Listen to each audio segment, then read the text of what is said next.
You're listening to an installment of the Quality During Design Versus series. In this series, we're comparing concepts within quality and reliability to better understand them and how they can affect product design engineering. We have 8 episodes in this series, which means we'll be reviewing at least 16 topics. Let's get started. Hello, and welcome to Quality During Design, the place to use quality thinking to create products others love for less. My name is DIANNA. I'm a senior level quality professional and engineer with over 20 years of experience in manufacturing and design. Listen in and then join the conversation. Visit qualityduringdesign.com and subscribe. Welcome to Quality During Design for products others love for less. I'm your host, DIANNA. This is the place where we talk about quality and reliability engineering concepts, methods, and techniques, and how they fit into product design development and design engineering. Today, we're comparing a couple of topics, namely design inputs and specifications versus the test and measurement capability and how we're assessing those design inputs and specs. Just a couple of episodes ago, we talked about how there's variability in the manufacturing process and how that compares to the design specifications and limits that we're setting. We concluded that there's variation in everything, and that also includes how we're testing and measuring the characteristics of our product. How we measure and how we test is also introducing variability. In fact, let's take a look at the definition of measurement from the ASQ. ASQ defines measurement as an approximation or estimate of the value of the specific quantity subject to measurement, which is complete only when accompanied by a quantitative statement of its uncertainty. What's important about this definition is that a measurement is really just an estimate of whatever we're measuring, and that we need to understand its uncertainty and the variation that the measurement method itself is introducing. Understanding that measurement and test introduces variability in the data is important for product design engineering for several reasons.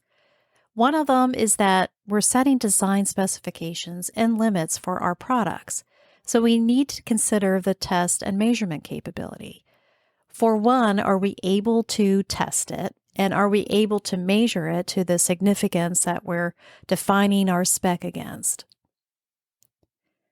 We are also controlling risk. Sometimes we are defining a detection control to control a risk of something bad happening. Well, is that control and is that measurement adequate enough to be able to control the risk?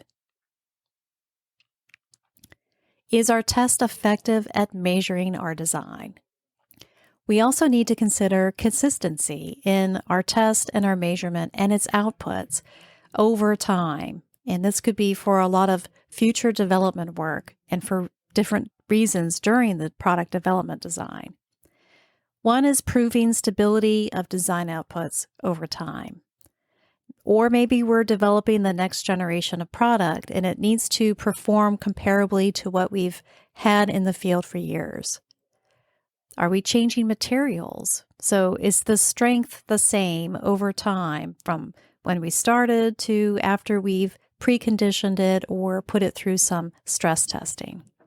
Level of detail is another thing that we need to think about when we're thinking about the variability introduced by our test and measurement methods. For test plans and protocols and measuring instructions, there is a rule of thumb. Another engineer 10 years from now will be able to replicate your results. Why this rule of thumb? Because it helps to control our test and our measurement systems so that when we're looking at the results, they're not confounded by unnecessary variability in the way we test and measure the product. So how do we assess the way that we test and measure? How do we figure out what uncertainty is being introduced by how we're testing and measuring? Well, there are several measures of how we test and measure. When considering the whole measuring process and system, we can evaluate it against its precision and accuracy. Precision has to do with repeatability and reproducibility. When we measure the same part with our measuring process and system, are we able to consistently get the same result? When we're evaluating our measuring process for accuracy, we're looking at what we're observing, what we're measuring, versus a reference standard. Can we measure the parts accurately over a range of different part sizes? And is the measurement stable over time? When we're thinking about equipment and instruments, we can evaluate those for their consistency and their sensitivity and readability. Consistency is the ability of the equipment to give us the same reading on the instrument scale when the same dimension is measured. Sensitivity and readability are more constant factors about the equipment and instrument. Now, of course, those are measures of how we measure things. Precision, accuracy, consistency, sensitivity, and readability are all things we consider when we're designing and devising a way to measure our product. So now how do we control those measurement processes and systems and equipment and instruments so that we're confident whenever we use them?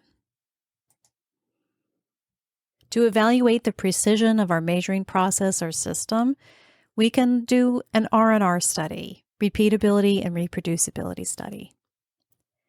To ensure accuracy and consistency, we can rely on calibration. And to ensure the whole measuring process system with its equipment and instruments is in control, we might rely on a measurement assurance protocol, or an MAP.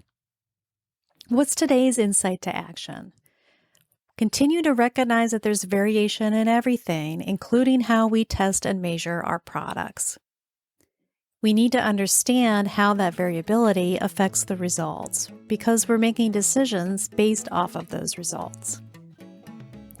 Remember that rule of thumb that 10 years from now, another engineer in a similar position as you will be able to pick up and recreate and reproduce the results that you were getting with your test and measurement system. And even if those standard test and measurement methods are used, just double check that it's validated for the range that you need for your design. If you like the content in this episode, visit qualityduringdesign.com, where you can subscribe to the weekly newsletter to keep in touch.